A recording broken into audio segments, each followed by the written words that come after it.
Today at 6, the David Cameron lobbying row. Keir Starmer goes on the offensive. How far did the former Prime Minister go to help this Australian financier whose company is now in trouble? Here's Labour's answer. The Greensill scandal is just the tip of the iceberg. Dodgy contracts, privileged access, jobs for their mates. This is the return of Tory sleaze. Boris Johnson insists the review he's ordered will get to the bottom of the affair. Also tonight, the Fishmongers Hall terror attack. The inquest hears from a survivor who pleaded with the killer not to stab her. There's 100 days to go before the Tokyo Olympics, but public support in Japan is waning as the country faces a fourth wave of the pandemic.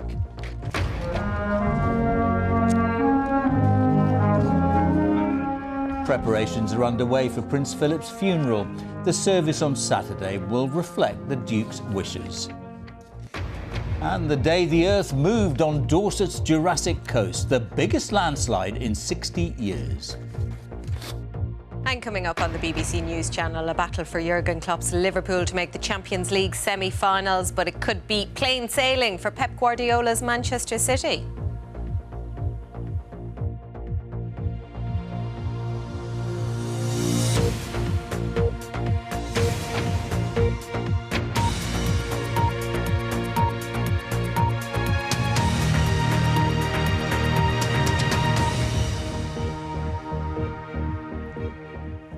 Good evening and welcome to the BBC's News at 6. Labour has lost a Commons vote to set up a parliamentary inquiry into the lobbying row, but that hasn't stopped the growing pressure on the government. Labour leader Keir Starmer has accused the Prime Minister of presiding over what he called a return to Tory sleaze.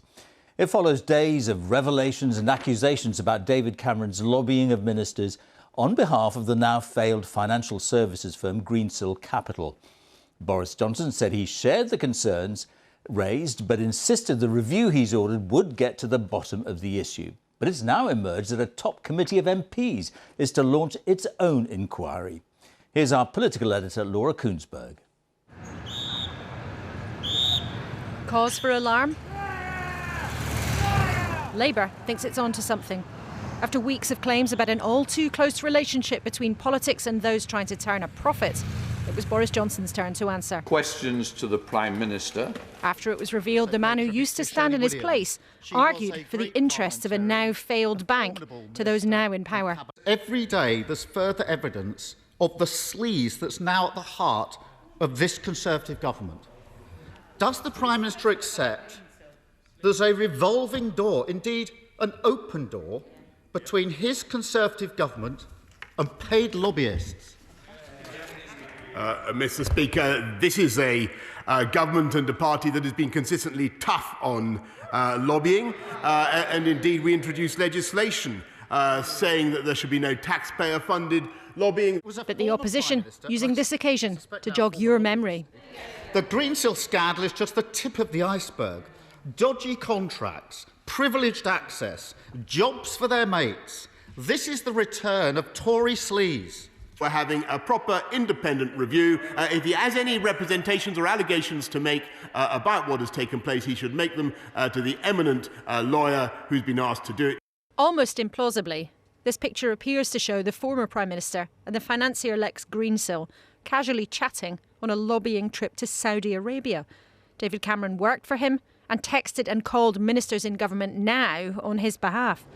Lobbying, the art of trying to change governments' minds, is not illegal, but it's meant to be done in daylight, formal and transparent for all to see. One of David Cameron's former close colleagues suggests it's not quite as it should be. I think there is, ample evidence from what's happened that there's a gap between the current law about what people can do by way of lobbying once they've left office and the public perception of what's appropriate. A former cabinet minister told me what's shocking about David Cameron is that what he was doing is sometimes considered normal around here. Government after government has tried to grapple with the awkward fact that contacts can be used as currency, that the relationship between money and politics can be toxic. But the opposition sniff an opportunity to make this about the here and now.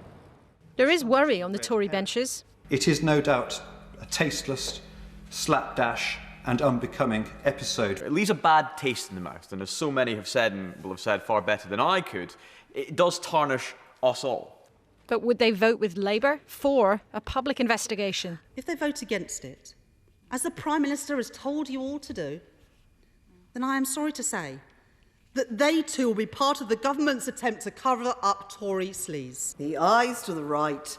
Not this time. So the noes have it, the noes have it. But a separate committee of MPs will still hold public hearings in the next few weeks. The business of politics, once again in the glare. And George, one of the real things that's caused jaws to drop around here about all of this was when it emerged yesterday that a senior official in 2015, one of the most senior civil servants there were, was able to work for the government and take on a job working for Greensill Capital, that now defunct bank, at the same time. Remember, officials are meant to be impartial and independent. And the fact that that happened caused real fury here in Whitehall. And the current head of the civil service, the top mandarin in the country, Simon Case, called together officials this morning. He's ordered all of them to go away, check in their own departments to see if this is happening anywhere else, and to divulge that information by the end of the week if it is still going on. And you know, this is all a bit of a tangle. It's quite messy. There are a lot of details, but the relationship between money and politics is often so toxic and troublesome. And if the Prime Minister thought by ordering his own review into it that it would all suddenly go away, I think now he'll have realised he had another thing coming. Laura, thank you very much. A woman who survived the terror attack at London's Fishmongers Hall has told the inquest how she was repeatedly stabbed. Isabel Robotham said she played dead after she was attacked by Usman Khan at a prisoner rehabilitation event in 2019. Our Home Affairs correspondent Tom Simons has a story. The attack within the ornate rooms of Fishmongers Hall in the City of London was over in a few bloody minutes. This inquest will spend weeks examining those minutes in close detail. Isabel Robotham worked for the prison rehabilitation charity Learning Together, which held the event where it happened. She told the inquest she saw Jack Merritt covered in blood, shouting that he'd been stabbed. And then Usman Khan appeared. He came at her across this reception room, kitchen knives in his hands, moving purposefully. She said, "No, Usman, please." I turned to the left, she told the inquest, and tried to hunch to protect myself. It felt more like punches, I guess, a lot of repeated punches. His final stabs were in my neck, and it felt like he thought they were the final stabs, as if they were intended to finish me. Thankfully, they didn't. But Saskia Jones had already been fatally stabbed. She was a volunteer at the charity. Amma Achere saw Saskia attacked. She said Khan had been reciting Arabic. He put his finger to his lips, as if to say, "Don't scream." Khan was forced out of the building by a group of men. They fought him on London Bridge with improvised weapons before armed police arrived and shot him dead. Khan had left prison the year before, having served a sentence for planning a terrorist training camp. He was invited to the event at Fishmongers Hall, and he told people there Learning Together had helped him. A research assistant, Simon Lama, told the inquest that Khan was neurotic yet positive, but he said that he had to Google the former terrorist to find out what he'd been convicted of. And when Khan called that morning to say that his train had been cancelled, it was another assistant who stepped in to sort things out, Jack Merritt. Police officers today told the jury how they fought for his life using tourniquets, CPR and a defibrillator. But within minutes it was clear nothing could be done. Tom Simons, BBC News, at the Fishmongers Hall inquest. Northern Ireland's First Minister Arlene Foster has said she felt humiliated after a celebrity doctor tweeted a false rumour that she was having an extramarital affair. The High Court in Belfast heard that the tweet by Dr Christian Jessen was retweeted more than 500 times. Arlene Foster is suing Dr Jessen for defamation. Our Ireland correspondent Emma Vardy is outside the High Court now. Emma, what exactly did the court hear today? Well, Dr. Christian Jessen is probably best known for presenting the Channel 4 programme called Embarrassing Bodies. And the tweet that he wrote in 2019, as you say, came around the time that anonymous Twitter accounts were circulating these claims that Arlene Foster was having an affair with one of her security guards. And in that tweet, Dr. Jessen referenced those rumours, and in relation to the DUP's opposition to same-sex marriage, he wrote that Arlene Foster had been preaching the sanctity of marriage, and also put in the post, it always comes back to bite them in the end. Now, as you say, that tweet got reposted more than 500 times. Dr. Jessen has around 300,000 followers, and it was reposted and shared many times before it was deleted a couple of weeks later. And today, Arlene Foster said that was very humiliating, very upsetting for her family, that the rumours were untrue, and the court heard that Dr. Jessen hadn't issued any correction or apology and disagreed with the suggestion that that tweet was defamatory. Emma, thank you very much. So let's take a look now at the latest government figures. There were 2,491 new coronavirus infections recorded in the latest 24-hour period. On average, 2,719 new cases were reported per day in the last week. The latest figures show there were 2,481 people in hospital being treated for the coronavirus on Monday. 38 deaths were reported in the latest 24-hour period. That's people who died within 28 days of a positive COVID-19 test. On average, in the past week, 33 deaths were announced every day. The total number is now 127,161. As for vaccinations, 76,123 people have had their first dose of a COVID vaccine in the latest 24-hour period, bringing the total to over 32.3 million. 312,685 people have had their second dose of a COVID vaccine in the latest 24-hour period, which means that over 8.1 million people have had both doses of the vaccine. Now, a major UK trial which is assessing whether people can safely be given different makes of a COVID vaccine for their first and second dose is being expanded. Our medical editor, Fergus Walsh, is here with me. What exactly, Fergus, are they trying to achieve with these trials? Well, they're looking at the impact on the immune system of mixing these different vaccines. They need to be sure that it doesn't make them less effective or cause any untoward side effects. The hope is that by mixing these different vaccine technologies in the first and second dose, that it will actually boost immunity and give greater protection. 800 people have already been started on the trial. Back in February, I saw some of them getting their first doses of either the Oxford AstraZeneca or the Pfizer vaccines. Now that's been expanded to include the Moderna and Novavax vaccines. Now, if the trial is a success, it will affect the rollout not just here but globally, because if there are supply issues with one vaccine, you could easily switch to another vaccine. 1,000 more volunteers are needed for the ComColv trial. That's the Comparing COVID Vaccines trial. People can sign up online. The first results should come next month, with more in the summer. All right, Fergus, thanks very much. Now, it's a controversial issue, and now the government is launching a consultation into whether care home staff in England should be required to get a coronavirus vaccine. It's now a year since care homes were struggling to cope with the peak of the first wave. April the 12th, 2020 saw 495 deaths of care home residents from COVID alone. A further 800 plus residents died from other causes. Those combined figures were more than 3 times the number who died in total from other causes on the same day in 2019. Many families and care providers argue that only a public inquiry will explain why residents weren't better protected. Here's our social affairs correspondent, Alison Holt. This is David Capewell's way of seeing more of his wife, Anthea. He volunteers as a gardener at her care home.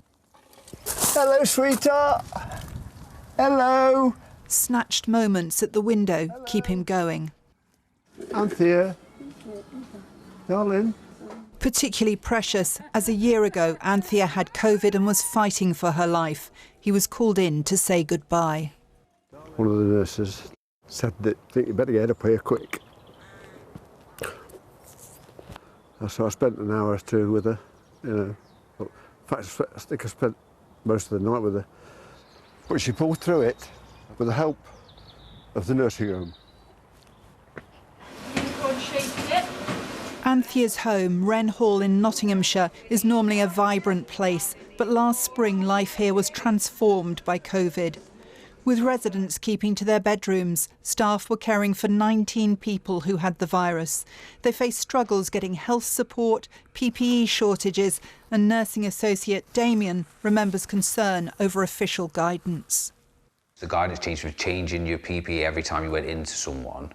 Within 2 weeks, that changed to you can then go and help three individuals and then change your PPE. And always in the back of your mind, you're thinking, well, why was it different then to as it is now? See you later.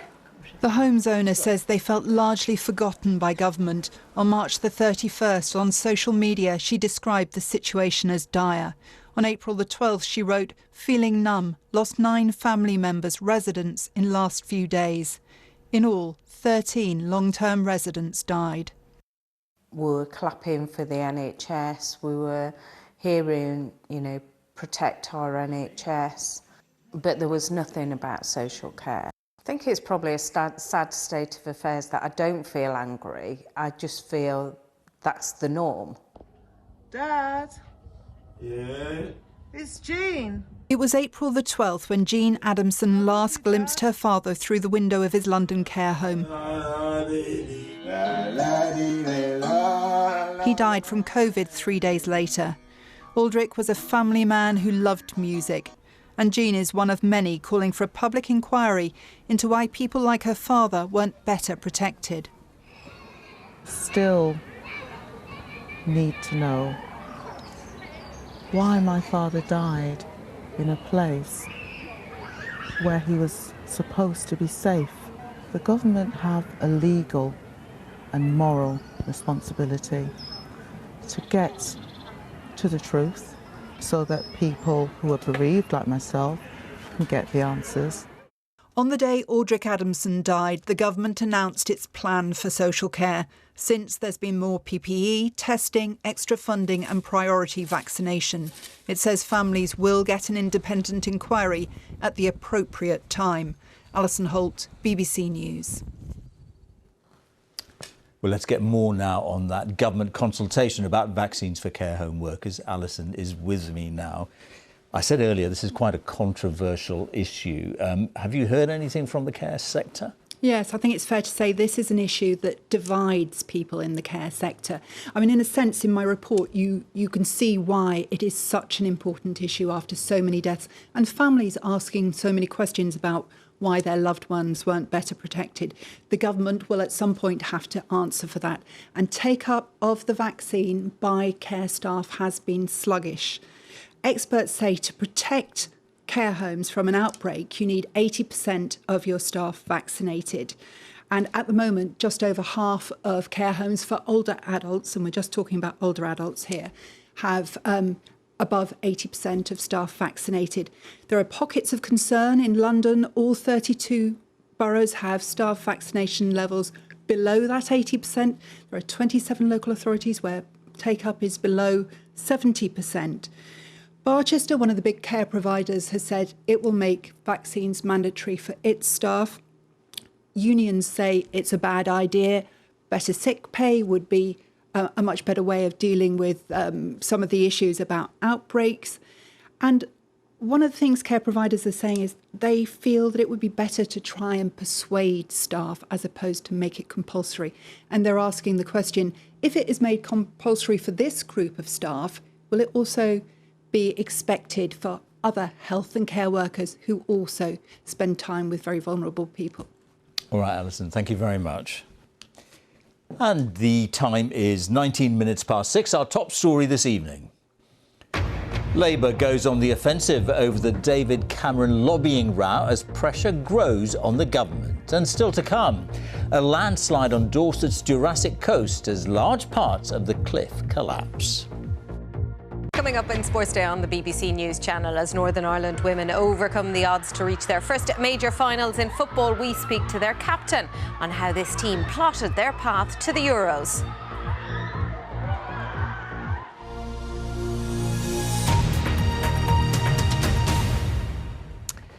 There's 100 days to go before the opening ceremony of the Tokyo Olympics on the 23rd of July.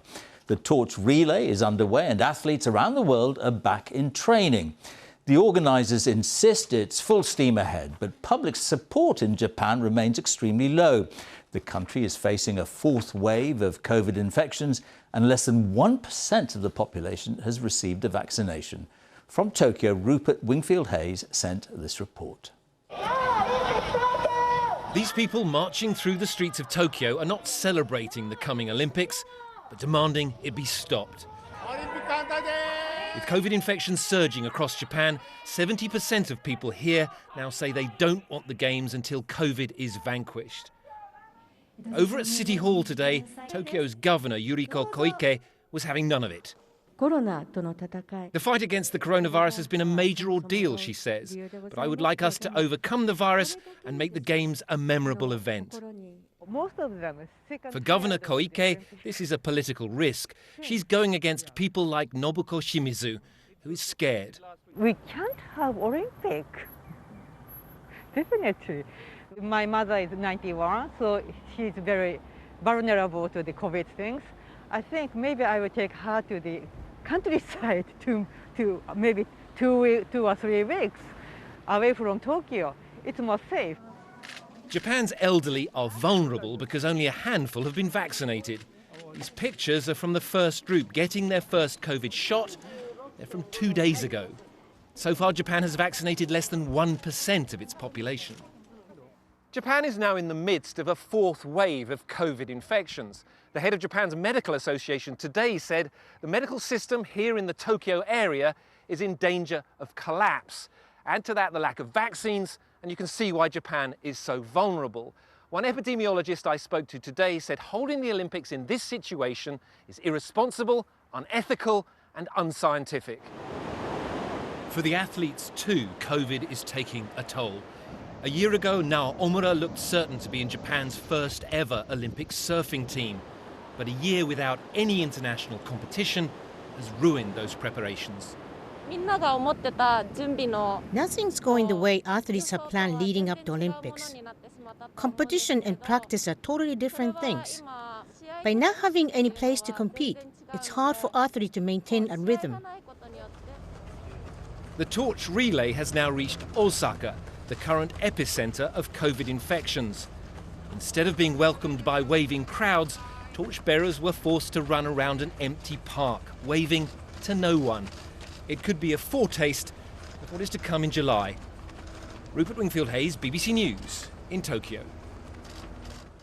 Members of the royal family, including the Queen, have returned to official duties just days after the death of the Duke of Edinburgh last Friday. Their return to work comes as preparations got underway for Prince Philip's funeral on Saturday. Our royal correspondent Daniela Relf has this report. She shared a love of sailing with her father. Today, Princess Anne visited the Royal Yacht Squadron on the Isle of Wight, where the Duke of Edinburgh had once been the Admiral. Yes, he went on and enjoyed coming down here. She spoke to club members, many of whom recalled meeting her father. Great memory. I can understand why he was here. The Duke's granddaughter, Princess Eugenie, also paid her tribute today on social media. She shared 2 photos of them together, referring to him as her dearest grandpa. She wrote, "Thank you for your dedication and love for us all, and especially Granny, who we will look after for you." Supporting the Queen is now the focus for the royal family. Earl Peel, the former Lord Chamberlain, has been at her side for many events over the years as the most senior official in the royal household. Yesterday, she went ahead with a planned audience with him marking his retirement. The court circular recorded the details of the meeting, showing a Queen back at work. This is a time of great personal sadness for the royal family, and the Queen is still in a period of official mourning. But in continuing with some royal business here in Windsor, she's clearly showing that her commitment to duty and public life goes on. Today, hundreds of military personnel took part in a rehearsal for the Duke's funeral at the Purbright Army Training Centre in Surrey. Although scaled back, the the funeral will honour the Duke's military service and patronages. For one of the buglers who'll play the last post on Saturday, there was a sense of nervousness and privilege. It will be hard to hold back the emotions, I think, on that sort of stage. The pressure's there, but we've rehearsed and we've practiced, and we're gonna make sure we deliver such an impressive performance for His Royal Highness. And tonight, the royal family has released this rare private photo. The picture was taken by the Duchess of Cambridge at Balmoral in 2018. It shows the Queen and the Duke surrounded by the youngest members of their family, their great-grandchildren. Daniela Ralph, BBC News, Windsor. Voters across Scotland will go to the polls on the 6th of May to elect members of the Scottish Parliament. Today, the Scottish Greens unveiled their election manifesto with plans for a green economic recovery from the pandemic and a millionaire's tax on the very rich. Our Scotland editor Sarah Smith has this report. As well as their obvious focus on environmental issues, the Scottish Greens are the only major political party, other than the SNP, who support independence for Scotland. Now is the time to be bold. How they perform in this election could determine whether there is a parliamentary majority in favour of another independence referendum. Whilst we're still dealing with a pandemic, there's a climate emergency that you're stressing. Is the distraction of an independence referendum in the next 5 years really necessary? I believe that people in Scotland taking their future into their own hands is necessary, not as an alternative to dealing with COVID recovery or the climate and nature emergencies, but as a fundamental part of dealing with those issues effectively. The Scottish Greens policies include a referendum on Scottish independence in the next 5 years, new taxes on profit and wealth, including a levy on firms who've made big profits during the pandemic, warmer green homes for all, with homeowners unable to sell properties that don't meet energy efficient standards, raising the school starting age to 7 with a kindergarten stage for 3 to 6-year-olds, and a rapid transition to alternative energy. You say you want to end the extraction of all oil and gas from the North Sea. When? We clearly are being honest about the fact that with far more fossil fuel available than we can afford to burn, we need to see a substantial reduction in extraction over the next 10 years. But we also need to be building up the alternative industries that will create economic activity, that opportunities for people in the oil and gas industry to move across, but also opportunities for our whole society. Invest in this transition now, they say, and avoid the economic damage caused by previous deindustrialisation. The Greens admit some of their ambitious plans for tax raising and the transition to renewable energy cannot be achieved with the powers the Scottish Parliament currently has. They think an independent Scotland could take a much more radical path. Sarah Smith, BBC News, Glasgow. And finally, large sections of a cliff on Dorset's Jurassic coast have collapsed. It's the biggest landslide to happen in 60 years. And the incident has dramatically changed the coast's landscape. Dorset Council warned that with ground drying out, more landslips could happen very quickly. John Kay has the story. Britain just got a little bit smaller, although you wouldn't call this a little bit. Thousands of tons have collapsed, completely blocking the beach at Seatown. The biggest fall on this stretch in decades. Well, it's nature in the raw, you know, it's quite massive when you see the size of it. In fact, there's trees out in the water. It's huge. Pretty amazing. It's a big lump, if you could say, that's come down there. Erosion can be dramatic here because of the local geology. We've got a stack of rocks in this cliff here with clay at the bottom and sandstone on top. This expert tells me the cliff became soaked with rainwater over the winter and then dried out in spectacular fashion. What do you make of this? Wow, it's that simple. I mean, I'm a geologist, so this kind of thing really, really excites me. But my second thought is, of course, OK, what needs to be done to make people aware of the hazards that exist around this kind of thing? With that in mind, 300 metres of the cliff top have now been cordoned off. There are fears of another collapse. And fossil hunters, who always flock to this stretch of the Jurassic coast, are being warned not to climb on the rubble. It will all be left for the sea to deal with, however long that takes. For now, people here are just thankful this happened at night when there was nobody on the beach. John Kay, BBC News, Dorset. Time for the weather now with Darren Bett. Hello.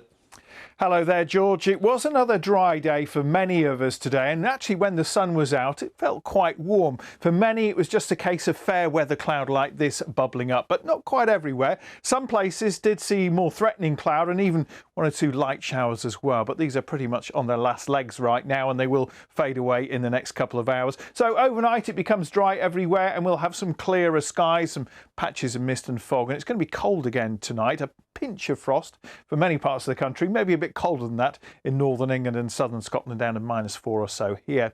Sunny but cold start for most, but there are some more showers in the forecast for tomorrow, this time blown in on a cool northeasterly breeze affecting East Anglia and the southeast of England. We will see some of that patchy fair weather cloud bubbling up elsewhere where it should be dry, and there'll be some spells of sunshine. Temperatures like today, typically around 11 to 13 degrees, a little bit higher than that in western Scotland, but probably chillier feel, I think, in those showers towards the southeast in the breeze. Those will fade away though during tomorrow evening, and then as we head in Friday, high pressure still in charge, keeping those weather fronts at bay for the time being. So after another cold start it'll be quite sunny, but the cloud will build up, probably spread out a bit more over inland areas, so the best of the sunshine likely to be around coastal parts into the afternoon, and it should be a dry day, those temperatures not changing a great deal on Friday.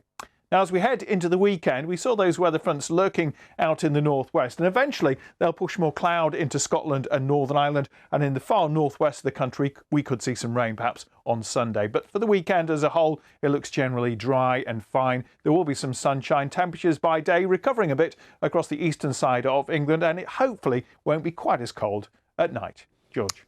Darren, thank you very much. And that's all from the BBC's News at 6, so it's goodbye from me, and on BBC One, we can now join the BBC's news teams where you are.